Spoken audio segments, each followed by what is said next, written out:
Bon, je crois que je peux appeler ça un climat bon enfant. Il y a plusieurs candidats, tous des fils du département de Koungheul. Et il n'y a pas d'invective, il n'y a pas de violence. Tout se passe sur la base des programmes des uns et des autres. Nous avons notre programme, ils ont le leur. Et nous avons bâti notre programme sur la base, bien sûr, des réalisations du gouvernement, et sur la base de nos propres problèmes, de nos propres priorités et les réponses qui ont été apportées par justement le gouvernement et les programmes du président de la République, notamment en ce qui concerne l'agriculture, l'élevage, en ce qui concerne l'hydraulique, en ce qui concerne bien sûr les questions de santé, les questions d'éducation, les questions les questions scolaires, j'en ai parlé tout à l'heure. Donc voilà, autour de ça, et les questions sociales bien sûr, nous avons bâti notre campagne autour de ça parce qu'en réalité, il s'agit de ça.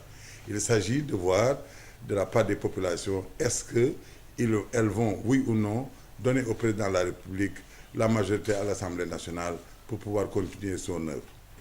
Et je veux dire ici, dans notre département, que les deux qui ont été choisis comme titulaires sont des fils de ce département, qui ont des valeurs dans ce département et qui ont fait des preuves de leur adhésion et de leur disponibilité pour ce département. On pourrait en choisir d'autres, bien sûr, mais il se trouve que les deux qui sont choisis sont également de bons candidats. Il s'agit de Mme Sosé Diop-Dione, que vous connaissez, la directrice des constructions des églises publiques, et Miaye Sow, qui est maire de Ribo. Donc l'une, Mme Dione, elle est de la commune de Koungheul, connue dans la commune de Koungheul, et Yaye Sow est du département, connu dans le département pour ses activités de développement. Donc je pense qu'au-delà des vœux des uns et des autres d'être choisis et qui n'ont pas été, le choix finalement a été accepté et nous sommes tous mobilisés autour de cela.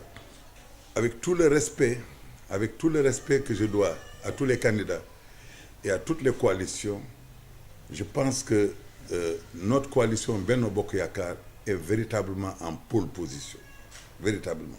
Maintenant, encore une fois, c'est normal qu'il y ait des gens frustrés après les choix. Mais ce n'est pas une raison de penser qu'il y a des problèmes de notre victoire, en tout cas.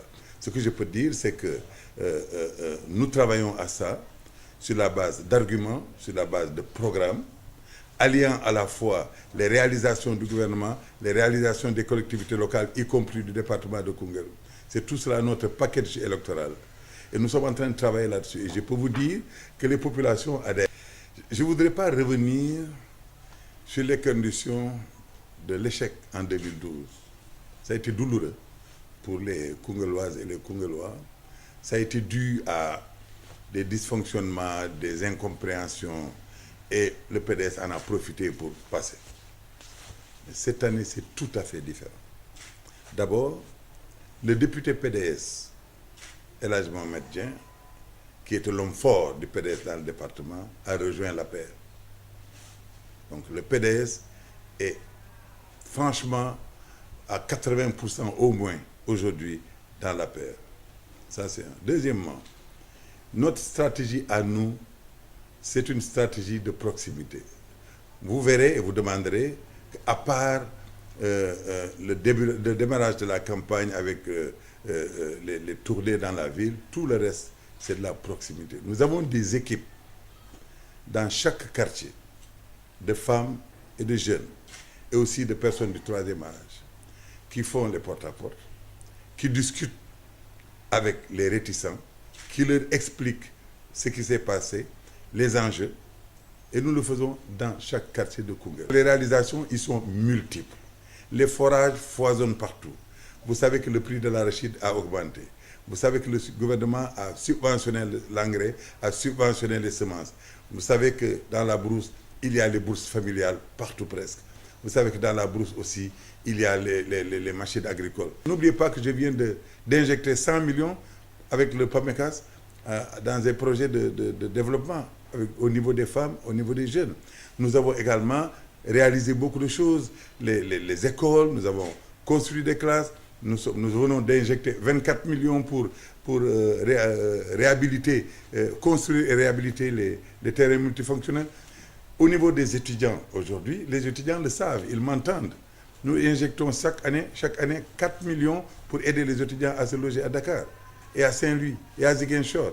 Et les autres, les maires aussi soutiennent cela. Vous voyez ce que je veux dire? C'est-à-dire que nous ne sommes pas dans l'irréel, nous sommes dans le vécu. Et c'est ça qui fait la différence avec ceux qui promettent.